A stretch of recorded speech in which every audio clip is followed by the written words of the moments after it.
정미야, 조금만 참아. 오빠가 곧 따뜻한 곳으로 데려다 줄게. 눈보라 속에서 쫓겨난 소년 도주는 으스러진 손목을 움켜쥐고 박선비의 창고로 숨어듭니다. 그곳에서 침 한 대로 죽어가는 이를 살리는 비범한 의술을 목격한 소년은 무릎을 꿇고 간청합니다. 가르쳐 주십시오. 이 흉터보다 더 깊은 아픔을 가진 이들을 제 손으로 고치고 싶습니다. 그날부터 도주는 복수심을 달래며 수만 권의 의서를 씹어 삼키고 자신의 몸을 실험대 삼아 수천 번 침을 꽂으며 10년의 인고를 견뎌냅니다. 소녀는 왜 그날 밤 피눈물을 흘리며 쫓겨나야 했을까요? 그의 바늘은 과연 복수의 칼날이 될까요? 아니면 치유의 지도가 될까요? 잠깐 매일 재밌는 이야기를 놓치지 않으려면 구독과 좋아요 그리고 종 모양 알림을 꼭 눌러주세요. 다 누르셨다면 오늘의 담비아담 보따리를 풀어보겠습니다. 하늘도 무심하시지. 살을 내는 듯한 칼바람이 불어오던 섣달금은 밤이었습니다. 15 소년 도주는 파랗게 질린 여동생 정미를 등에 업고 끝이 보이지 않는 눈길을 헤매고 있었지요. 아버지가 돌아가시자마자 계모에게 집에서 쫓겨나 사흘간 산길을 헤매온 남매에게는 이제 더 이상 버틸 기운조차 남아있지 않았습니다. 마을 끝자락 수만 권의 책이 쌓여 있어 귀신조차 공부하고 나간다는 박선비의 서재가 보였습니다. 도주는 차마 문을 두드릴 용기가 나지 않아 동생을 품에 안고 서재 옆 땔감 창고로 몰래 스며들었습니다. 소녀는 집더미 속에 동생을 눕히고 자신의 얇은 저고리를 벗어 아이의 몸을 감싸 안으며 울먹였습니다. 정미야, 조금만 참거라. 오빠가 여기 있지 않느냐. 제발 눈을 감지 마라. 소녀는 얼어붙은 동생의 손을 자신의 가슴에 품고 하염없이 비벼댔으나 아이의 몸은 이미 얼음장처럼 차가워진 채 숨소리조차 들리지 않았습니다. 그때였습니다. 창고 문이 벌컥 열리더니 등불을 든 노인이 나타났으니 백발이 성성한 박선비였습니다. 웬 놈이냐? 감히 어느 안전이라고 남의 서재 창고에 기어든 게냐? 노인의 호통에 도주는 혼비백산하여 바닥에 머리를 짓지었습니다. 어르신, 소인들이 갈 곳이 없어 잠시 비바람만 피하려 했습니다. 무례를 범했으니 죽여주십시오. 허나 제발 한 번만 도와주십시오. 박선비는 혀를 차며 이들을 쫓아내려 등불을 가까이 댔습니다. 그런데 도준의 품에 안긴 정미의 낯빛을 본 순간 노인의 눈동자가 형형하게 빛나기 시작했습니다. 아이의 입술은 검푸르게 죽어있고 숨결은 끊어질 듯 위태로웠지요. 노인은 한참을 망설였습니다. 정쟁에 휘말려 의술을 끊기로 맹세했으나 눈앞에서 꺼져가는 생명을 외면하기엔 그의 천성이 너무도 깊었습니다. 쯔쯔, 이리 내버려 두면 오늘 밤을 넘기지 못하겠구나. 당장 안으로 들이거라. 박선비는 마지못해 남매를 서재 안으로 들였습니다. 훈훈한 온기가 감도는 방 안에 아이를 눕힌 노인은 수건으로 정미의 몸을 닦아주며 맥을 짚었습니다. 추위가 뼛속까지 침범했어. 거기다 극심한 충격에 기혈까지 뒤엉켰구나. 그대로 두면 심장이 멎을 게다. 노인은 고민 끝에 책상 밑 깊숙이 숨겨두었던 낡은 가죽 주머니를 꺼냈습니다. 10년 넘게 열어보지 않았던 은침이 서늘한 달빛을 받으며 모습을 드러냈지요. 노인은 도준을 엄하게 꾸짖으며 침을 들었습니다. 내가 오늘 이 침을 드는 것은 내 놈이 가상해서가 아니라 저 어린 목숨이 가여워서다. 훗날 이 일을 입 밖에 낸다면 내 놈부터 다스릴 게다. 알겠느냐. 노인의 손끝이 정미의 손목과 발등을 누비자 신기하게도 아이의 가슴이 들썩이며 희미한 기침이 터져 나왔습니다. 도주는 그 광경을 보며 심장이 멎는 듯한 경외감을 느꼈습니다. 책만 있는 줄 알았던 괴팍한 노인의 손에서 생명이 되살아나는 기적을 보며 도준의 가슴 속에는 복수보다 강한 의술이라는 집념이 싹트기 시작했습니다. 불과 보름 전만 해도 도주는 마을에서 남부러울 것 없는 향리 가문의 귀한 자제였습니다. 아버지는 대대로 문중의 비급과 문서를 관리하던 정직한 선비로, 어머니가 세상을 떠나며 남긴 설계도대로 햇살이 마당 끝까지 머무는 튼튼한 기와집을 지어 올렸지요. 하지만 행복은 소나기처럼 짧았습니다. 계모 월선이 들어온 후 집안에는 찬바람이 일기 시작했습니다. 월선은 아버지가 가문의 문서를 정리하느라 자리를 비운 사이 관아에 이방과 내통하며 은밀한 음모를 꾸몄습니다. 어느 날 아침 아버지는 서재에서 가슴을 부여잡고 쓰러진 채 발견되었습니다. 평소 앓던 병도 없었으나 계모가 교묘하게 건넨 화, 도두는 말들에 속이 타들어가던 아버지는 결국 중풍과 화병으로 숨을 거두고 말았습니다. 아버지는 도준의 손을 잡고 이 집은 꼭 내가 지켜야 한다 라는 마지막 한마디를 남기고 눈도 제대로 감지 못한 채 세상을 떠나셨습니다. 도준이 넋을 잃고 상복을 입고 있을 때 월선은 기다렸다는 듯 관아의 이방을 대동하고 안마당으로 들어섰습니다. 월선은 승리자의 미소를 지으며 누런 종이 한 장을 내밀었지요. 이 문서를 똑똑히 보아라. 내 아비가 살아생전 노름빚을 지고 이 집과 땅을 모두 나에게 넘겼느니라. 도주는 눈이 뒤집혀 소리쳤습니다. 거짓말입니다. 우리 아버지는 평생 투전판 근처에도 가지 않으셨습니다. 이건 위조된 문서가 분명합니다. 소년이 문서를 뺏으려 달려들자 이방이 앞을 막아서며 비릿하게 웃었습니다. 조용히 하거라. 조선의 법이 그러하다. 상주가 아직 미성년이니 모든 가권과 재산 관리권은 살아있는 배우자인 월선 부인에게 있는 법이다. 어디서 나라의 법도를 어기려 드느냐? 월선은 차가운 몽둥이를 휘두르며 상복 입은 남매를 대문 밖으로 사정없이 밀쳐냈습니다. 어디서 남의 집 마당에 발을 들이느냐? 당장 썩 나가지 못할까? 퍽 하는 소리와 함께 도준이 바닥에 나뒹굴었고 그 서슬의 등에 엎혀있던 새의 살배기 정미가 차가운 흙바닥으로 내동댕이 쳐졌습니다. 도준이 비명을 지르며 동생을 감싸 안으려 할 때 육중한 목조 대문이 무자비하게 닫혔습니다. 아악 하는 처절한 비명이 산골 마을을 울렸습니다. 닫히는 대문 틈에 도준의 오른쪽 손목이 처참하게 끼이고 만 것입니다.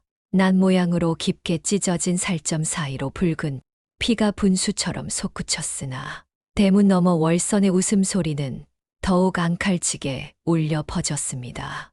오빠, 피나, 오빠 피나 하며 겁에 질린 정미의 울음소리를 들으며 도주는 찢어진 저고리 소매를 뜯어 손목을 질질 동여맸습니다. 흉터가 되어 평생을 따라다닐 그 난 모양의 상처는 도준의 가슴 속에 복수라는 이름의 낙인으로 새겨졌습니다. 소녀는 피눈물을 삼키며 멀어지는 집을 향해 이를 갈았습니다. 두고 보십시오. 이 손목의 흉터가 훗날 당신의 목을 겨누는 칼날이 되어 돌아올 것입니다. 그렇게 남매는 옷 한 벌 챙기지 못한 채 사흘 밤낮을 눈 속에서 헤매다 박선비의 서재까지 흘러들었던 것입니다. 서재에서의 생활은 정미를 살려준 은혜를 갚기 위한 고된 노동의 연속이었습니다. 도주는 새벽같이 일어나 우물물을 길어 나르고 마당을 쓸었으며 수만 권의 책이 쌓인 서고의 먼지를 털어냈지요. 박선비는 좀처럼 입을 열지 않는 괴팍한 노인이었으나 도준의 성실한 만큼은 말없이 지켜보고 있었습니다. 그러던 어느 날 도준은 서고 구석 깊숙한 곳에서 먼지 쌓인 괴짝 하나를 발견했습니다. 그 안에는 낡은 의서 몇 권과 함께 가죽으로 감싸인 작은 주머니가 들어 있었지요. 호기심의 주머니를 펼친 도준은 눈이 휘둥그레졌습니다. 달빛보다 서늘한 빛을 내뿜는 은침들이 정교하게 꽂혀 있었던 것입니다. 도준이 홀린 듯 침통을 만지려 할 때 뒤에서 벼락 같은 호통이 떨어졌습니다. 이놈, 내가 감히 어디라고 손을 대느냐. 당장 물러나지 못할까. 박선비의 서슬퍼런 기운에 도주는 바닥에 넙죽 엎드렸습니다. 소인이 무례를 범했습니다. 어르신, 그저 서고를 정리하다 눈에 띄어 그만. 박선비는 녹이 띤 얼굴로 침통을 거두어 가려 했으나 도주는 용기를 내어 노인의 옷자락을 붙들었습니다. 어르신, 소인에게 이침을 가르쳐 주십시오. 죽어가는 동생을 살리신 그 비법을 제게도 알려주십시오. 박선비는 코방귀를 끼며 도준을 밀쳐냈습니다. 의술은 양반들의 전유물도 아니거니와 하물며 너 같은 아이가 배울 만큼 녹록한 것이 아니다. 돌아가서 마당이나 쓸 거라. 하지만 도주는 포기하지 않았습니다. 매일 밤 등잔불 밑에서 노인이 버린 파지들을 모아 글자를 익히고 서재 구석에 박힌 의서들을 남몰래 읽어 내려갔지요. 인체의 경혈과 기혈의 흐름을 다룬 문장들이 소년의 머릿속에 그림처럼 그려지기 시작했습니다. 도주는 자신의 손목에 남은 난 모양의 흉터를 어루만지며 다짐했습니다. 힘없는 자가 소중한 것을 지키려면 사람의 목숨줄을 쥐는 이 비범한 힘이 반드시 필요하다는 사실을 말이지요. 며칠 후 도주는 박선비가 산에서 캐온 약초를 손질하는 것을 돕다가 슬쩍 입을 열었습니다. 어르신, 이 풀은 독성이 강해 법제하지 않으면 사람의 심장을 멈추게 할 텐데 어찌 그리 편히 다루십니까? 박선비는 약초를 썰던 손을 멈추고 도준을 쏘아보았습니다. 내 놈이 그것을 얻지 않으냐?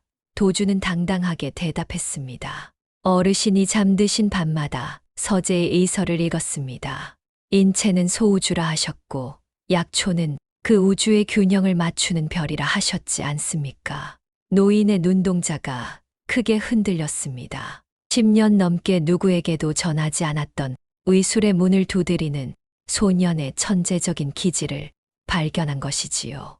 박선비는 한참을 침묵하다가 도준에게 은제 침통을 다시 건네며 말했습니다. 좋다. 오늘부터 내 놈을 제자로 거두마. 하지만 명심해라. 의술은 복수의 칼날이 아니라 사람을 품는 그늘이어야 한다. 만약 내 마음속 불길을 끄지 못한다면 이 침은 내 손에서 바로 꺾일 것이다. 도주는 스승 앞에 절하며 눈물을 흘렸습니다. 이제 소년의 손에는 마당을 쓰는 빗자루 대신 사람의 생사를 가늠하는 은침이 들려 있었습니다. 박선비의 서재에서 시작된 수련은 뼈를 깎는 인고의 시간이었습니다. 세월은 화살보다 빨라 눈 깜짝할 사이 10년이라는 시간이 훌쩍 지나갔지요.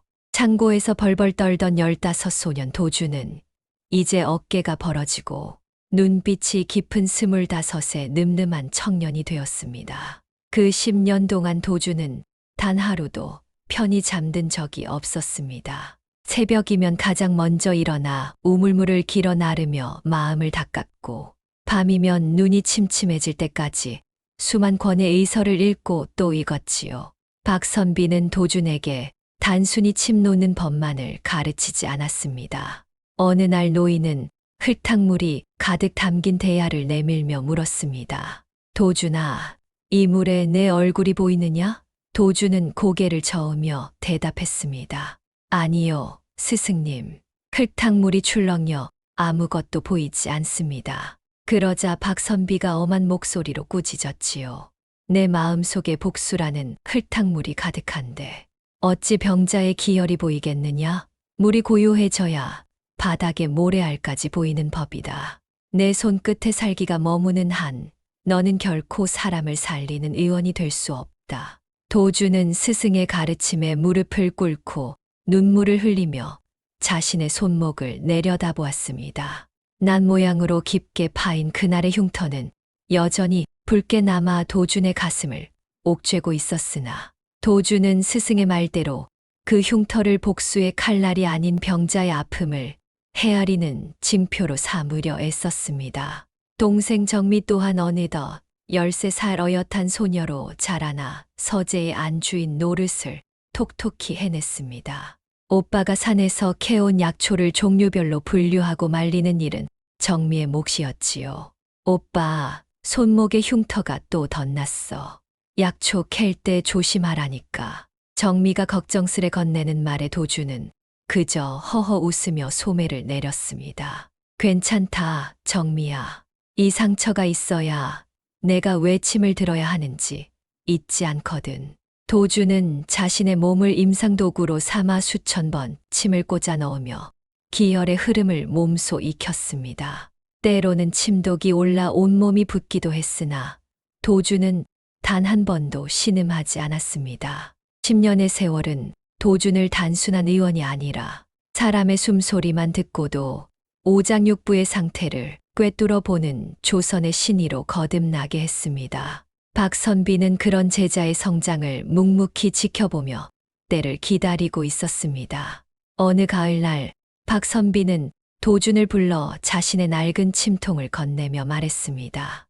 도준아, 이제 내 실력은 이 산골에 가둬두기엔 너무나 크고 깊어졌다. 내일부터는 마을로 내려가 병자들을 직접 마주하거라. 그것이 내 의술의 마지막 시험이 될 것이다.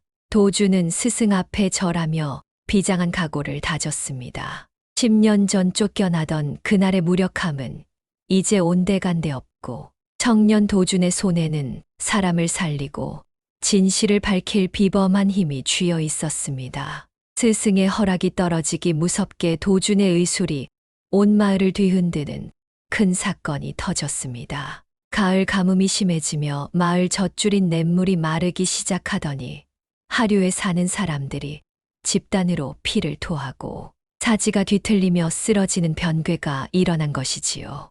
마을 사람들은 역병이 돌기 시작했다며 보찜을 싸서 도망치려 했으나 도주는 급히 현장으로 달려가 환자들의 상태를 살폈습니다. 환자들의 잇몸은 검게 죽어 있고 손발은 경련하듯 떨리고 있었습니다. 도주는 마른 개울 바닥을 살피다 바위 틈에서 흘러나온 검은 진액을 손가락으로 찍어 냄새를 맡았습니다. 이것은 역병이 아니라 광석에서 흘러나온 도끼다. 가뭄에 물이 줄어 독성이 진해진 것이니 당장 냇물을 마시는 것을 멈추어야 한다. 도준의 외침에 마을이 술렁일 때 관아의 군사들을 거느린 이방이 거드름을 피우며 나타났습니다. 그는 다름 아닌 10년 전 도준을 대문 밖으로 내쫓았던 바로 그 이방이었습니다. 이방은 10년 전보다 훨씬 탐욕스러운 얼굴로 호통을 쳤습니다. 웬 놈이 감히 역병을 다스린답시고 사람들을 선동하느냐. 관청의 허가도 없이 함부로 사람 몸바닥에 구멍을 내다니. 당장 저놈을 포박하라. 원수의 목소리를 듣는 순간 도준의 눈빛이 서늘하게 가라앉았습니다. 도준은 옷소매 밑으로 손목의 흉터를 꽉 움켜쥐며 들끓는 분노를 눌렀습니다. 도준은 한 걸음도 물러서지 않고 이방의 눈을 정면으로 응시하며 말했습니다.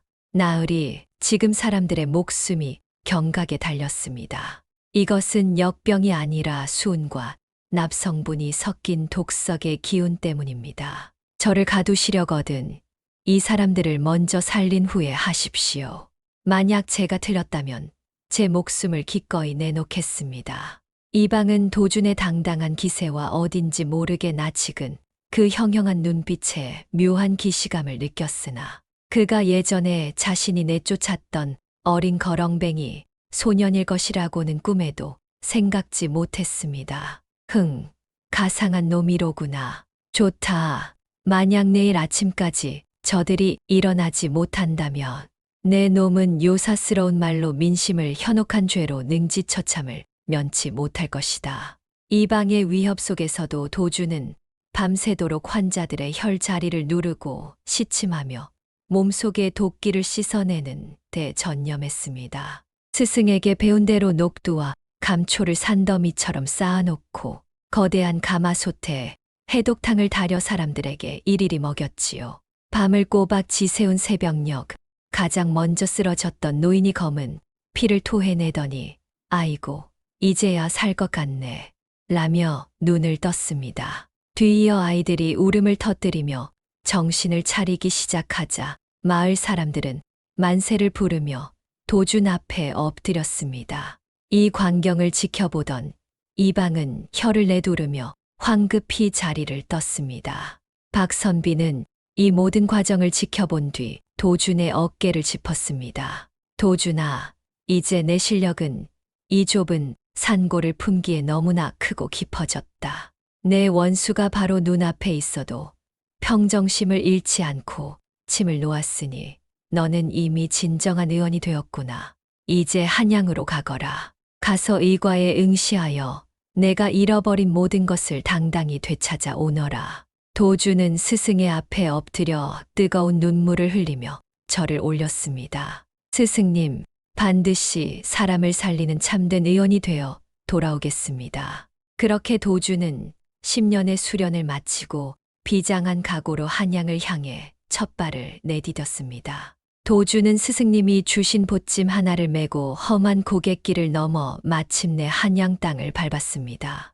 난생 처음 보는 한양의 풍경은 눈이 휘둥그레질 만큼 화려했지만 도준의 발걸음은 곧장 의과 시험이 열리는 예조로 향했지요. 내 실력이 과연 이 넓은 한양에서도 통할 것인가? 도준은 스스로에게 물으며 품 안의 은침을 꽉 쥐었습니다. 시험장에 들어서자 조선 팔도에서 내노라 하는 의원들이 구름처럼 모여 있었습니다. 대대로 의원 집안인 서출부터 이름난 명의의 제자들까지 기세가 대단했지요. 하지만 도주는 흔들리지 않았습니다. 10년간 박선비 밑에서 수만 권의 고서를 씹어 삼키고 자신의 몸에 수천 번 침을 놓으며 익힌 실전 의술이 있었으니까요. 드디어 시작된 의과 시험. 시제로 나온 문제는 중풍으로 쓰러져 기혈이 완전히 뒤엉킨 환자를 살릴 방도를 논하라는 것이었습니다. 다른 응시자들이 의서에 나온 문구들을 달달 외워 적을 때 도주는 10년 전 아버지가 돌아가시던 그 밤과 스승님이 정미를 살려내던 그 손길을 떠올렸습니다. 도주는 붓을 들어 거침없이 내려갔습니다. 중풍은 단순히 혈의 막힘이 아니라 가슴 속에 맺힌 울화가 기를 뒤틀어 생기는 병이니 침으로 혈을 뚫기 전에 먼저 환자의 마음부터 다스려야 한다. 며칠 뒤 합격자 명단인 방이 붙었습니다. 구름같이 몰려든 사람들 사이로 도준의 이름이 가장 높은 곳에 박혀 있었습니다. 의과 장원 이도준, 장래가 술렁이었습니다. 배경도 연줄도 없는 지방의 무명 의원이 조선 최고의 수재들을 제치고 장원을 차지한 것이지요. 어사화를 쓰고 관복을 입은 도준의 모습은 10년 전 눈보라 속을 헤매던 소년의 모습이 아니었습니다. 도준은 궁궐내의원에 입성하며 손목의 흉터를 가만히 어루만졌습니다. 아버지, 보고 계십니까? 이제 시작입니다.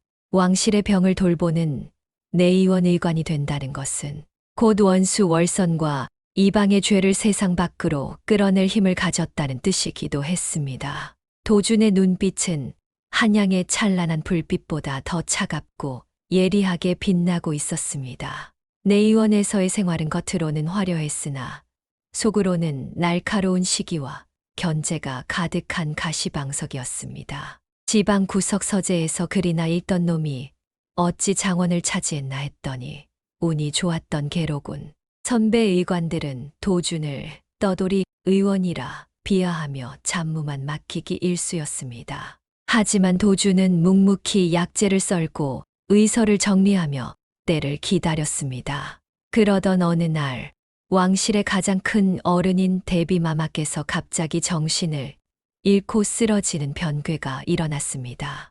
내의원 정과 어의들이 달려가 진맥을 하고 온갖 귀한 약재를 썼으나 대비마마의 꽉 담은 입은 열릴 기미가 없었고 사지는 점점 싸늘하게 식어갔습니다. 어찌하여 아직도 맥이 돌아오지 않는 것이냐. 내일 아침까지 차도가 없으면 내의원 전체의 책임을 물을 것이다. 임금의 불호령에 내의원은 초상집 분위기가 되었습니다. 모두가 처벌이 두려워 고개를 숙일 때 도준이 조용히 앞으로 나섰습니다. 소신에게 한 번만 시침할 기회를 주시옵소서. 대비마마의 병은 기가 막힌 것이 아니라 너무 넘쳐서 스스로를 가둔 것입니다. 어이들은 노발대발하며 소리쳤습니다. 이 무엄한 놈, 감히 어이들도 포기한 환자에게 손을 대려 하다니 내 놈이 죽고 싶은 게냐? 하지만 도주는 물러서지 않고 임금의 눈을 정면으로 바라보았습니다. 사람을 살리는데 위아래가 어디 있겠습니까? 지금 이 순간에도 마마의 기혈은 다 들어가고 있습니다. 제 목숨을 걸고 마마를 깨우겠습니다. 임금은 도준의 형형한 눈빛에서 10년 전 박선비가 보았던 그 비범함을 발견하고는 마침내 허락을 내렸습니다. 도준은 스승에게 물려받은 은제 침통을 꺼냈습니다. 다른 의원들이 머리나 가슴에 혈자리를 찾을 때 도준은 의외로 마마의 발바닥 가장 깊은 곳인 용처녀를 강하게 자극했습니다. 마음의 불길이 머리로 솟았으니 차가운 물의 기운을 아래에서 끌어올려야 합니다. 도준의 손끝에서 은침이 전광석화처럼 움직였습니다. 잠시 후 거짓말처럼 대비마마의 입술이 파르르 떨리더니 어허, 숨이 차구나 라는 가느다란 음성과 함께 눈을 뜨셨습니다. 장내는 찬물을 끼얹은 듯 고요해졌고 이내 임금의 호쾌한 웃음소리가 터져 나왔습니다. 장하구나. 내 의원의 수백 명 의관이 하지 못한 일을 이 젊은 의관이 해냈도다. 대비마마의 병을 고친 공으로 도주는 단숨에 종육품 주부로 파격 승진하며 임금의 두터운 신임을 얻게 되었습니다. 이제 도주는 단순한 의관이 아니라 왕실의 건강을 책임지는 최측근이 된 것이지요. 도주는 임금이 하사한 비단 관복을 입고 궁궐의 높은 담장을 바라보았습니다. 이제 힘을 가졌으니 그 가짜 문서를 흔들며 웃고 있을 자들에게 돌아갈 차례다. 도준의 가슴 속 복수의 시계가 10년의 침묵을 깨고 다시 움직이기 시작했습니다. 도준이 한양에서 명성을 떨치고 있을 무렵 그가 태어났던 고향 마을의 기와집에서는 음산한 그림자가 짙게 드리워지고 있었습니다. 계모 월서는 도준의 아버지가 피땀 흘려 지은 그 집에서 15년째 주인 행세를 하며 호의호식하고 있었지요. 하지만 그녀의 속은 이미 검게 타들어가고 있었습니다. 그놈들 죽었겠지. 그 어린 것들이 그 눈보라 속에서 살아남았을 리가 없어. 월서는 밤마다 문 밖에서 들려오는 바람 소리에도 소스라치게 놀라며 잠을 설쳤습니다. 아버지를 죽음으로 몰아넣고 가짜 문서로 남매를 내쫓은 죄책감이 10년의 세월 동안 독이 되어 그녀의 몸을 갉아먹고 있었던 것입니다. 특히 최근 들어 한양에서 신해라 불리는 젊은 의관이 나타났다는 소문이 마을까지 들려오자 월선의 불안은 극에 달했습니다. 혹시 그놈일까? 아니야. 그럴 리 없어. 그 손목이 박살났던 거지가 어떻게 의원이 된단 말이냐? 월선은 혼잣말을 내뱉으며 독한 술로 불안을 달랬습니다. 그러던 어느 날 밤 월선은 서재 깊숙한 곳에 숨겨둔 가짜 채무 문서를 꺼내 확인하려다 갑자기 머리를 망치로 얻어맞은 듯한 극심한 통증을 느꼈습니다. 아욱, 머리가 왜 이리. 월선은 비틀거리며 마루로 나서려 했으나 이미 그녀의 몸은 마음대로 움직이지 않았습니다. 입이 돌아가고 한쪽 팔다리가 나무 토막처럼 굳어지는 전형적인 중풍의 전조였습니다. 월선은 마루 바닥을 긁으며 소리를 지르려 했지만 입에서는 기괴한 바람 빠지는 소리만 나올 뿐 말이 나오지 않았습니다. 어버버, 마당을 지나던 하인들이 월선의 비참한 몰골을 발견하고 비명을 질렀습니다. 마을에서 내로라 하는 의원들이 불려왔지만 모두 고개를 가로저었습니다. 이것은 기혈이 완전히 뒤틀린 중풍입니다. 이미 사지가 굳고 말문이 막혔으니 이 고울 실력으로는 가망이 없습니다. 월선의 상태가 위중해지자 집안의 재산이 공중으로 분해될까 두려워진 문중 친척들과 공모자 이방은 다급해졌습니다. 이방은 혀를 차며 말했습니다. 이 여편네가 죽으면 그 가짜 문서의 행방도 묘연해질 텐데 큰일이구먼. 차라리 한양에 그 신의를 불러옵시다. 내의원 의관이라 한이 돈은 좀 들겠지만 이 집 재산을 지키려면 그 방법뿐이요. 월서는 눈을 부릅뜬 채 그들의 대화를 듣고 있었으나 손가락 하나 까딱할 수 없었습니다. 자신이 저지른 악행의 대가가 중풍이라는 독이 되어 돌아왔음을 본능적으로 직감한 것이지요. 결국 문중 사람들은 한양으로 전령을 보내 이도준 의관에게 거액의 살해금을 약속하며 간곡히 초빙했습니다. 10년 전 피눈물을 흘리며 쫓겨났던 소년이 이제는 생사여탈권을 쥔 명의가 되어 제 발로 찾아올 판이 깔린 것이었습니다. 화려한 의관의 관복을 입은 도준이 고향 마을 어귀에 들어서자 온 동네가 발칵 뒤집혔습니다. 내의원 나으리가 오신다. 조선 최고의 신이가 우리 마을에 오셨어. 사람들은 길가에 엎드려 머리를 조아렸고 도주는 말 위에서 차가운 눈으로 마을 풍경을 훑었습니다. 10년 전 피투성이가 된 손목을 부여잡고 정미를 업은 채 울며 넘었던 그 고갯길이었습니다.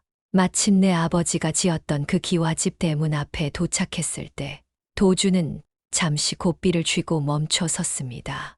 육중한 목조 대문, 자신의 손목을 무자비하게 짓눌렀던 그 대문에는 여전히 그때의 서슬퍼런 원한이 서려 있는 듯 했습니다. 대문 앞에는 이방과 문중 어른들이 비굴할 정도로 허리를 굽히며 도준을 맞이했습니다.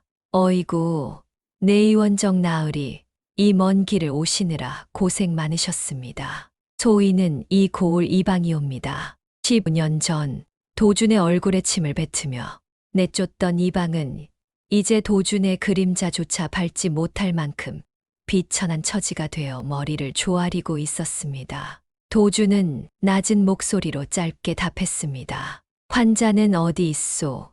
이방은 땀을 닦으며 도준을 안방으로 안내했습니다. 예, 안방에 누워 계십니다. 워낙 위중한 병이라 한양의 명의께서 오시기만을 손꼽아 기다렸사옵니다. 도준이 방 안으로 들어서자 독한 한약 냄새와 함께 비참하게 일그러진 몰골의 월선이 보였습니다. 10년 전 표독스럽게 소리를 지르던 그 기세는 온데간데 없고 이제는 침을 흘리며 눈동자만 간신히 굴리는 가련한 노파의 모습이었지요. 도준은 월선의 곁에 앉아 진맥을 시작했습니다. 월선은 도준의 관복과 위험 있는 기세에 압도되어 숨을 헐떡였지요. 도준은 그녀의 손목을 잡고 속으로 차갑게 읊조렸습니다. 기억하느냐? 내가 대문 밖으로 내던졌던 그 아이의 손목이다. 하지만 겉으로는 평온한 표정을 유지하며 이방을 향해 말했습니다. 병세가 깊구려. 기혈이 완전히 뒤틀려 말이 막힌 것은 물론 장부까지 도끼가 퍼졌소. 전부터 쌓여온 울화와 죄책감이 몸을 갉아먹은 것이니 이건 단순히 침으로 고칠 수 있는 병이 아니오. 이방은 당황하며 물었습니다. 죄책감이라니요. 그게 무슨 말씀이십니까? 도주는 월선의 눈을 똑바로 응시하며 서늘하게 대답했습니다. 하늘을 속이고 사람을 해친 자는 그 기운이 제 몸을 먼저 치는 법이지요. 환자의 눈을 보십시오. 무언가에 쫓기는 듯한 공포가 서려 있지 않습니까? 월선은 도준의 목소리에서 묘한 기시감을 느낀 듯 눈동자를 크게 흔들며 신음했습니다. 도준은 비릿한 미소를 감추며 침통을 꺼냈습니다. 걱정 마십시오.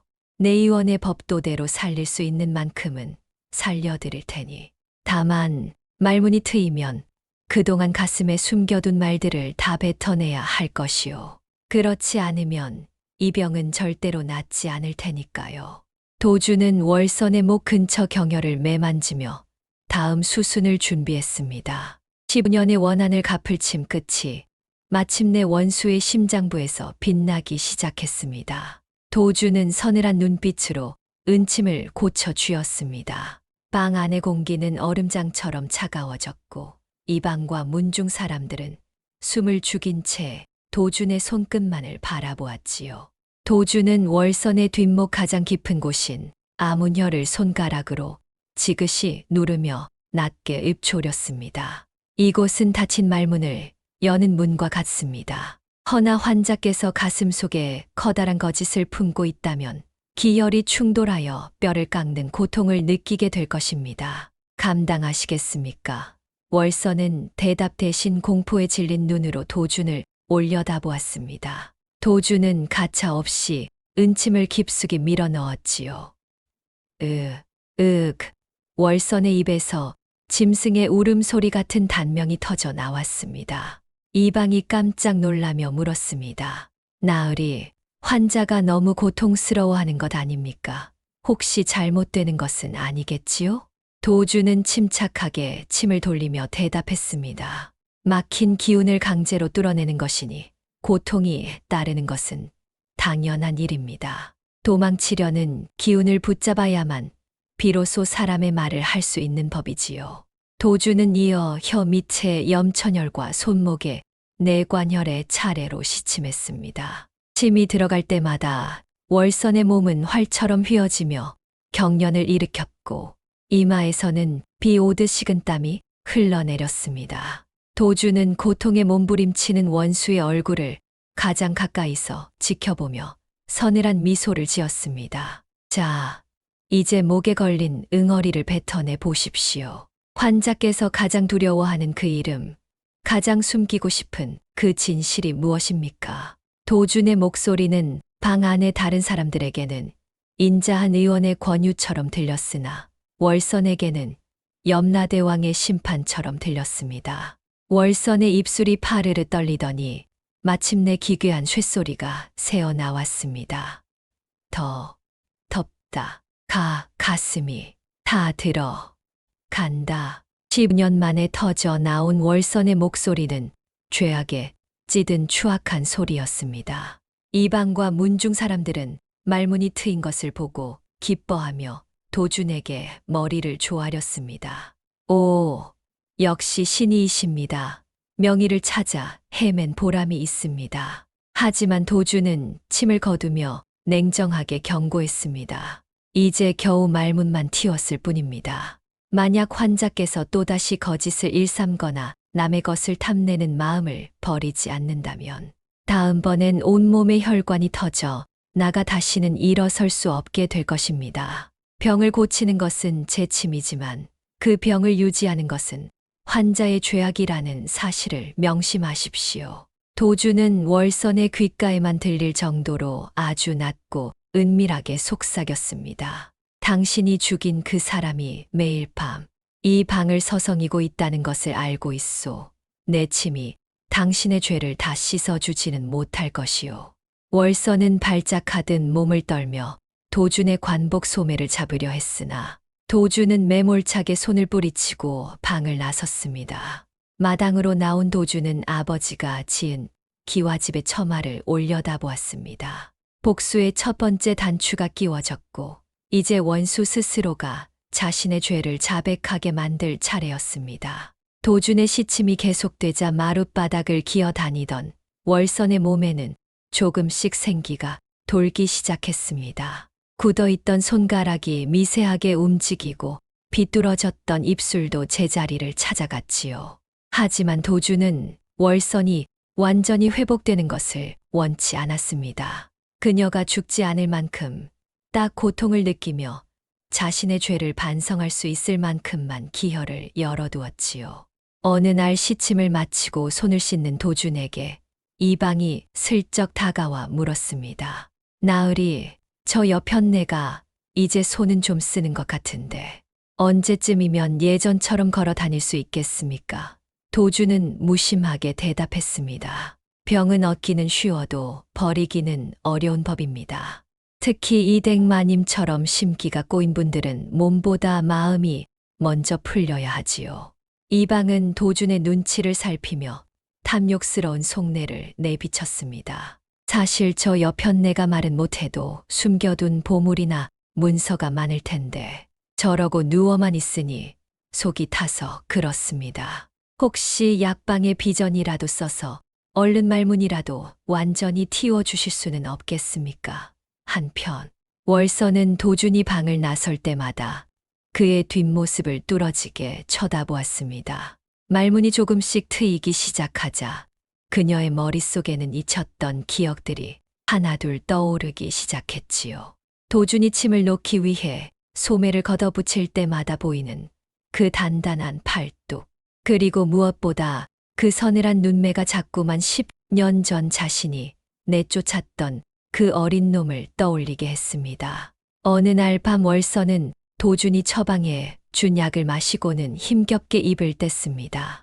나으리, 혹시 예전에 이 고을에 사신 적이 있소?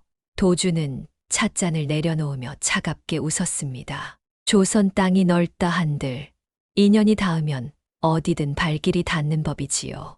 어찌 그런 것을 모르십니까? 월서는 바르르 떨리는 손으로 가슴팍을 움켜쥐었습니다.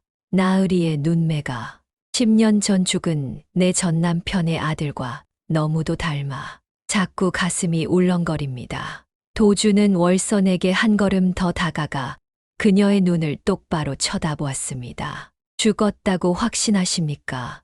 원한이 깊으면 저승 문 앞에서도 돌아오는 법입니다. 만약 그 아이가 살아 돌아와 당신 앞에 서 있다면 당신은 무엇을 하시겠습니까? 도준의 물음에 월서는 비명을 지르며 고개를 저었습니다. 아니야. 그럴 리 없어. 그놈은 거지가 되어 굶어 죽었을 게야. 발작하듯 소리를 지르는 월선을 보며 도준은 확신했습니다.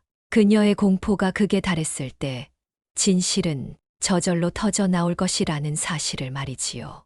도준은 다음 시침을 위해 침통을 정리하며 소매를 고쳐 입었습니다. 이제 정체를 완전히 드러낼 결정적인 순간이 코앞으로 다가오고 있었습니다. 시술이 거듭될수록 월선의 의구심은 확신으로 변해가고 있었습니다.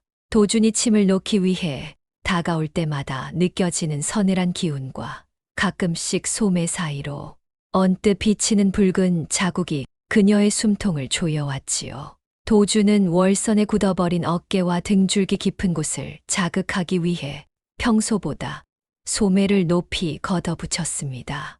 부인, 오늘은 기혈의 뿌리를 건드려야 하니 조금 깊게 침이 들어갈 것입니다. 정신을 바짝 차리셔야 합니다. 도준의 목소리는 차분했으나 그의 손은 월선의 얼굴 바로 옆에서 정교하게 움직였습니다. 그 순간 월선의 눈에 도준의 오른쪽 손목이 선명하게 들어왔습니다. 거기에는 10년 전 비 오는 날 대문 틈에 끼어 살점이 떨어져 나갔던 그의 난 모양의 흉터가 뱀처럼 따리를 틀고 있었습니다. 월선은 비명을 지르려 했으나 입에서는 바람 빠지는 소리만 새어 나왔습니다. 저건 내가 낸 상처잖아. 그때 그 거지놈의 손목을 지시겼던 그 흉터야.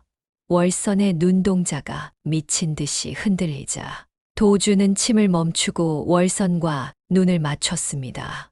도주는 자신의 손목 흉터를 월선의 코앞까지 들이대며 비릿하게 웃었습니다. 왜 그러십니까? 부인께서는 이 상처를 아주 잘 알고 계신 듯하군요. 월선은 발작하듯 몸을 뒤틀며 도준을 밀쳐내려 했습니다. 너는 죽은 도준이 월선의 입에서 마침내 도준의 이름이 튀어나왔습니다. 도준은 월선의 귓가에 입을 대고 차갑게 속삭였습니다. 기억해냈구려. 그래, 당신이 몽둥이로 내리치고 대문으로 짓눌렀던 그 아이가 바로 나다. 당신이 가로챈 이 집에서 당신의 목숨줄을 쥐고 돌아왔단 말이다. 도준은 천천히 침통을 정리하며 말을 이었습니다. 오늘 밤은 잠들지 못할게요. 당신이 흘린 피보다 더 많은 눈물을 흘리게 해줄 테니 말이오. 도준이 방을 나가자마자 월선은 미친 듯이 소리를 질러 이 방을 불렀습니다. 말문이 트이자마자 그녀가 내뱉은 첫마디는 저주와 공포였습니다.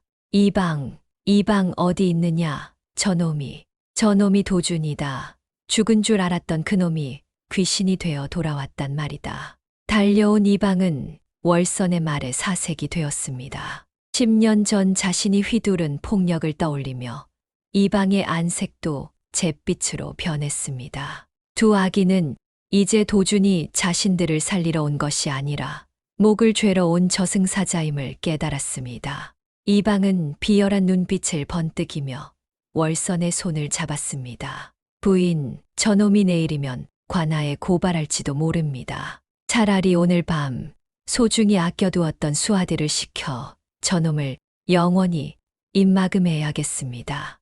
월선은 눈을 부릅뜨며 고개를 끄덕였습니다.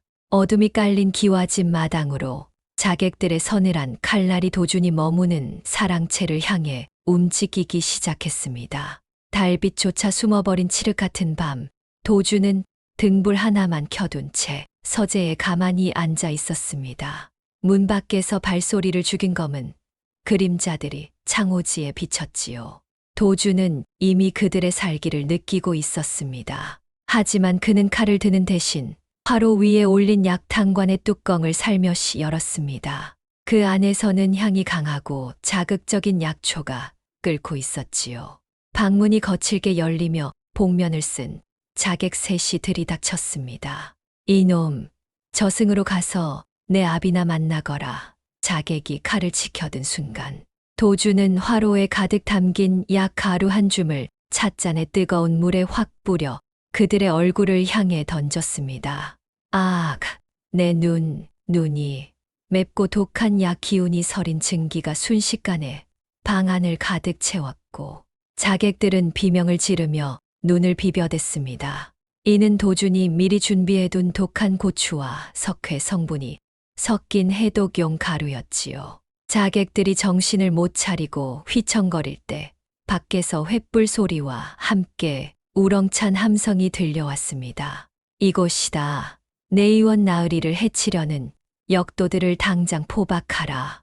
방 안으로 들이닥친 것은 자객들이 아니라 고을 사또가 보낸 관군들이었습니다. 도주는 한양에서 내려올 때 이미 고을 사또에게 자신의 신분을 밝히고 신변 보호를 요청해둔 상태였지요. 조선의 법도상 내의원 의관은 국왕의 몸을 돌보는 귀한 몸이었기에 그를 해치는 것은 곧 반역이나 다름없었습니다. 뒤늦게 기세를 살피러 마당으로 들어온 이방은 포박당한 수하들과 섰을 퍼런 관군들을 보고 그만 자리에 주저앉고 말았습니다. 도주는 눈물을 닦으며 괴로워하는 자객들을 뒤로하고 천천히 마루로 내려왔습니다. 이방, 내가 그저 침이나 놓으러 온 힘없는 의원으로 보였더냐? 도준의 목소리는 낮았지만 그 위엄은 이방의 심장을 꿰뚫는 듯했습니다. 내의원 정육품 주부는 곧 임금의 명을 받드는 자다. 내 놈이 보낸 자객들이 내 몸의 손끝 하나라도 됐다면 이 마을 전체가 피바람을 맞았을 것이다. 이방은 사들사들 떨며 머리를 조아렸습니다. 나으리, 살려주십시오. 저는 그저 월선 부인이 시키는 대로 했을 뿐입니다.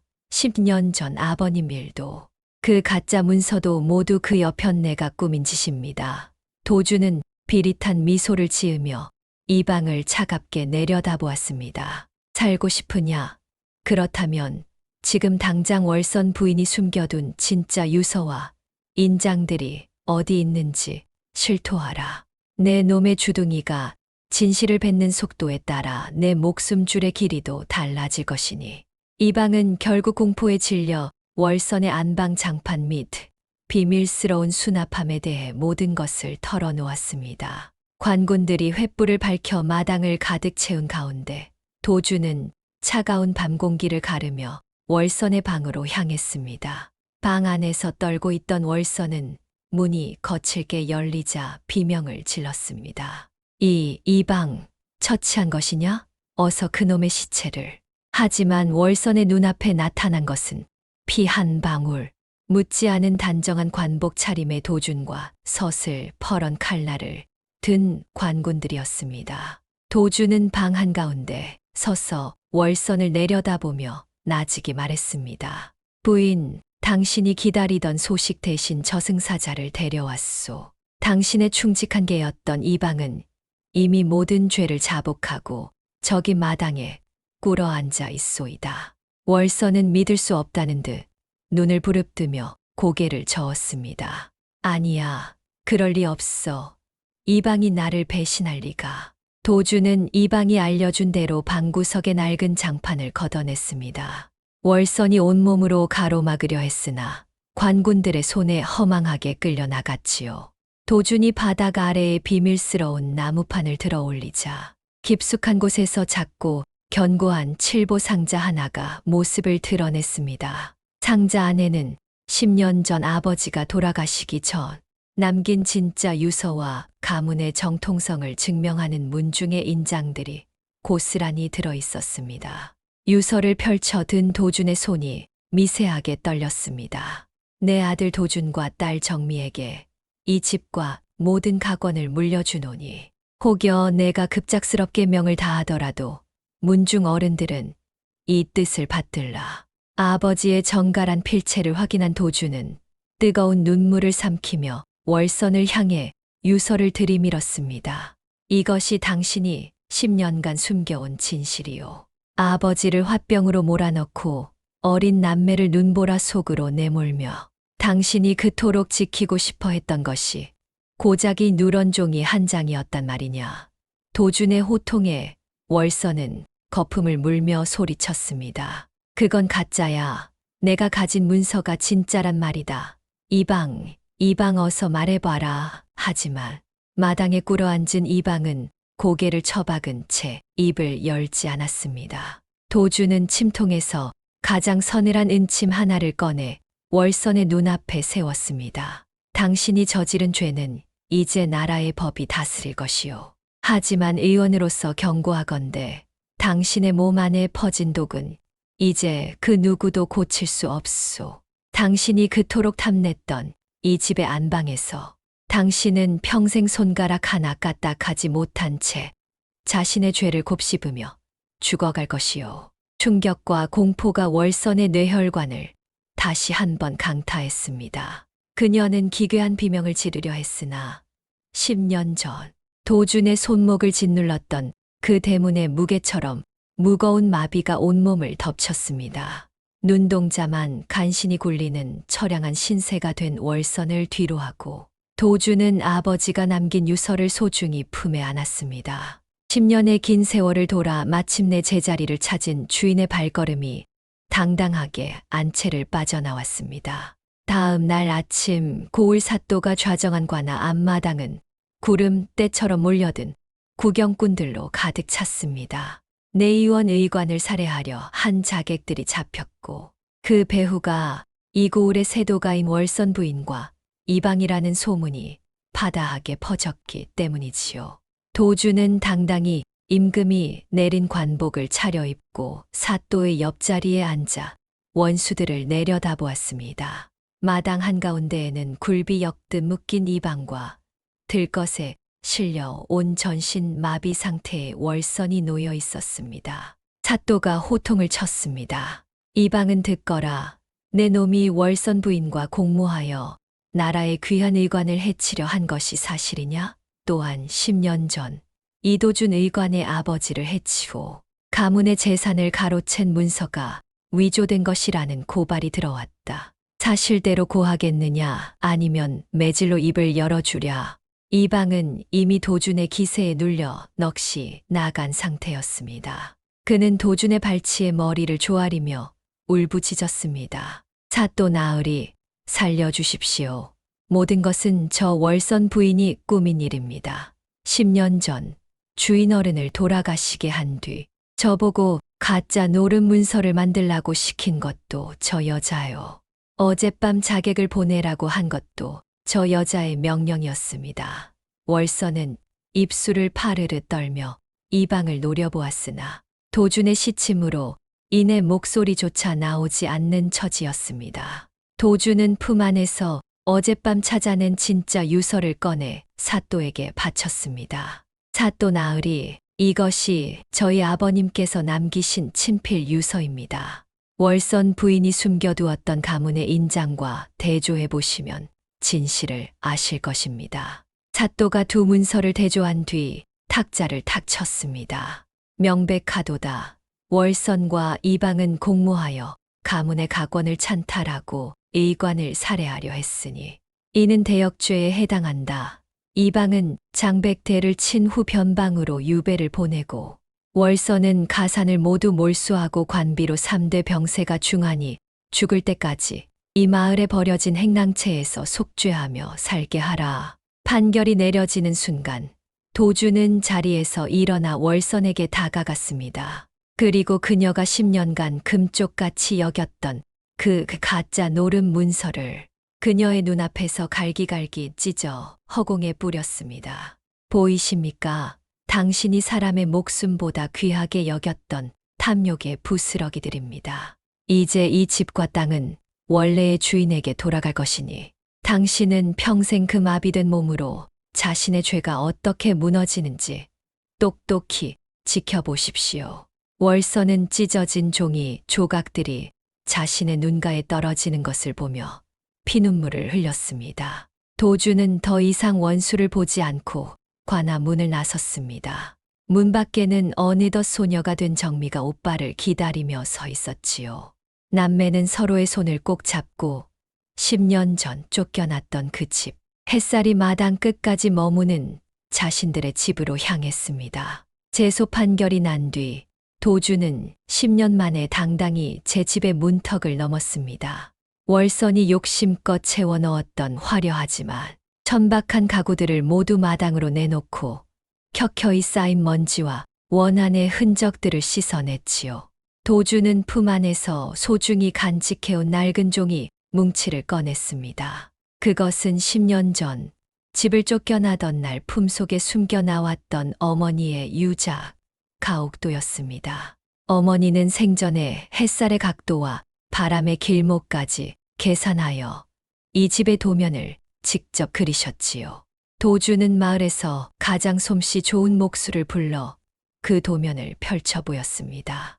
어르신, 이 도면대로 집을 다시 세워주십시오.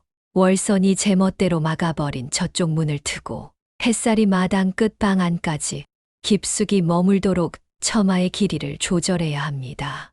목수는 누렇게 변한 도면을 살피며 감탄을 금치 못했습니다. 나으리, 이 도면은 예사 솜씨가 아닙니다. 바람이 드나드는 길목까지 계산되어 있으니 이대로만 지으면 여름에는 얼음골 같고 겨울에는 아랫목이 식지 않을 명당 중에 명당이 되겠습니다. 공사가 시작되자 도주는 관직 틈틈이 내려와 집이 지어지는 과정을 지켜보았습니다. 정민은 오빠의 곁에서 마당에 심을 약초들을 고르며 환하게 웃었습니다. 오빠, 정말 어머니가 말씀하시던 그대로네. 저기 대청마루에 앉아 있으면 비싼 소나무 향기가 안방까지 들어올 것 같아. 도주는 동생의 머리를 쓰다듬으며 대답했습니다. 그래, 이제야 이 집이 제 주인을 찾은 것 같구나. 아버님이 살아생전 그토록 아끼셨던 서재도 예전 모습 그대로 복원할 것이다. 그곳에서 너와 내가 못다 한 공부를 이어가야지. 몇 달 뒤 마침내 공사가 마무리되었습니다.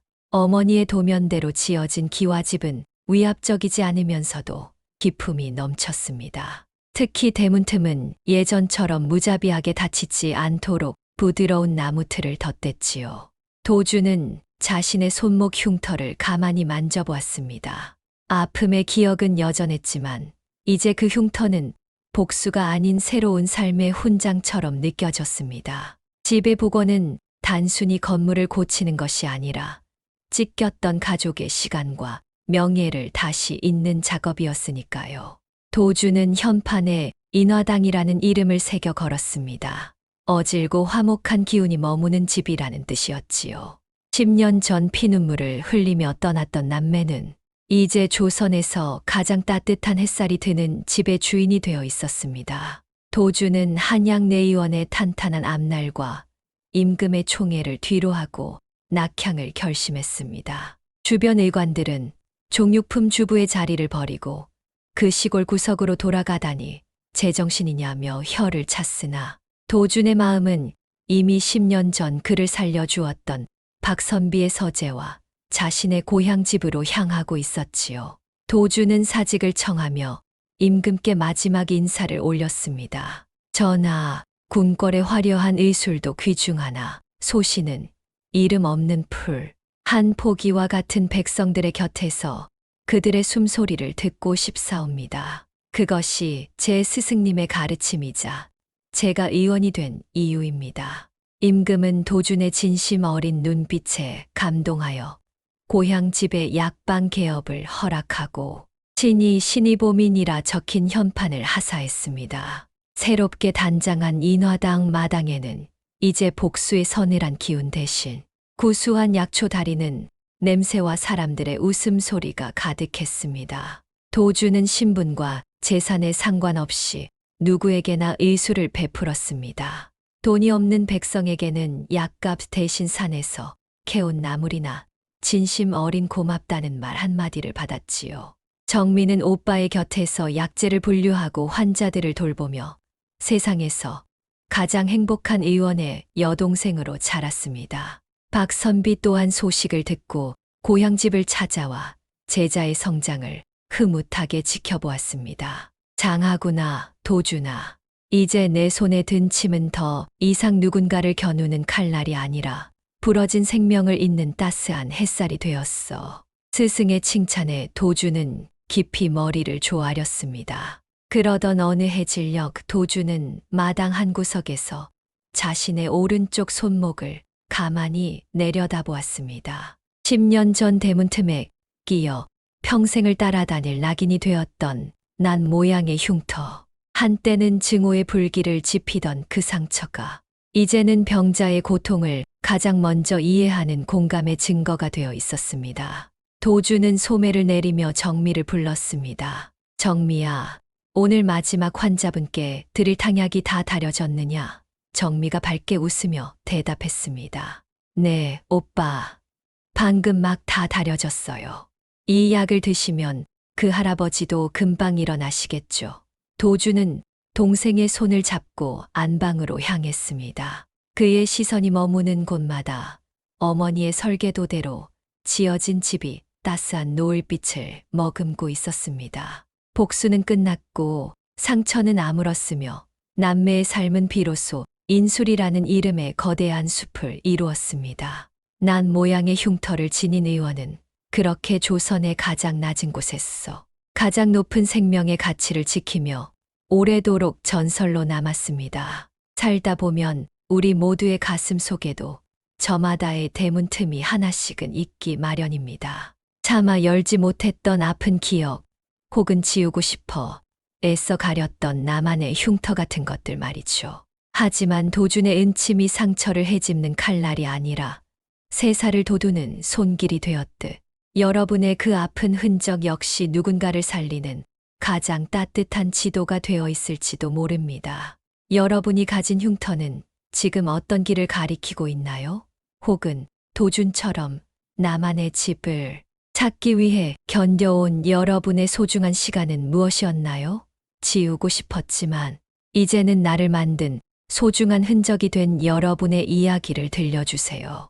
도준의 약방 인화당처럼 이곳이 여러분의 마음을 잠시 쉬게 하는 따뜻한 툇마루가 되길 바랍니다. 담비아담의 새로운 이야기를 빠르게 받아보시려면 구독과 좋아요 부탁드립니다.